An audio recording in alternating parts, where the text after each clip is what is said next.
ಸಂತೋಷ್ ಅವ್ರೆ, ಈಗ ಹಳ್ಳಿ ಕಾರ್ ಅಂದ್ರೆ ಅದು ನಿಮ್ಮ ಹೆಸರ ಅಥವಾ ಇದೇನೊಂದು ಬ್ರೀಡ್ ಹೆಸರ? ಏನಿದೆ ಹಳ್ಳಿ ಕಾರ್ ಅಂದ್ರೆ? ಅಣ್ಣ, ಹಳ್ಳಿ ಕಾರ್ ಅಂದರೆ ಅದು ಒಂದು ದನಿನ ತಳಿ, ದನದ ಕೌ ತಳಿ. ಬ್ರೀಡ್. ಹೌದು. ಅದು ಏನು ವಿಶೇಷತೆ ಅಂದರೆ, ನಮ್ಮ ಇಂಡಿಯಾ ಎತ್ಕೊಂಡ್ರೆ ಅರ್ಧ India, north India, south Indian breeds ಏನೇನು ಇದಾವೋ ಹಸುಗಳು ಅಂತ, ಅದಕ್ಕೆಲ್ಲ ತಾಯಿ ಮೂಲ ಮೇಯ್ನ್ ಬ್ರೀಡ್ ಬಂದ್ಬಿಟ್ಟು ಹಳ್ಳಿ ಕಾರ್.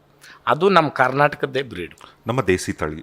ಅಲ್ಲ, ದೇಸಿ ತಳಿಯ, ಈಗ ಎಲ್ಲ ದೇಸಿ ತಳಿನೇ, ಬಟ್ ಕರ್ನಾಟಕದ್ದೇ ತಳಿ. ಕರ್ನಾಟಕದಲ್ಲಿ ಆ ತಳಿಯಿಂದ ಉತ್ಪಾದನೆ ಆಗಿರೋದು ಎಲ್ಲಿ ಸೌತ್ ಇದು ಇಂಡಿಯನ್ ಕರ್ನಾಟಕದ ಯಾವ ಪರ್ಟಿಕ್ಯುಲರ್ ಅಂತಂದ್ರೆ ಅಣ್ಣ, ಹಳೆ ಮೈಸೂರು ಭಾಗ ಅಂತಂದರೆ ಬೆಂಗಳೂರು ರೂರಲ್ಲು ಇದೆಲ್ಲ ಬರುತ್ತೆ.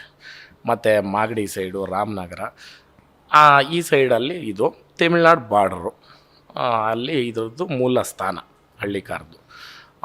ತುಮಕೂರು ಭಾಗ, ಇವಾಗ ಅಲ್ಲಿ ಕುಣಿಕೆನಹಳ್ಳಿ ಫಾರ್ಮ್ ಅಂತಿದೆ, ಹಳ್ಳಿಕಾರ್ ಫಾರ್ಮ್ ಏನೇನೆ ರಿಸರ್ವಿಂಗ್ ಸೆಂಟರ್ ಅಂತ ಅಂದ್ಬಿಟ್ಟು ಸುಮಾರು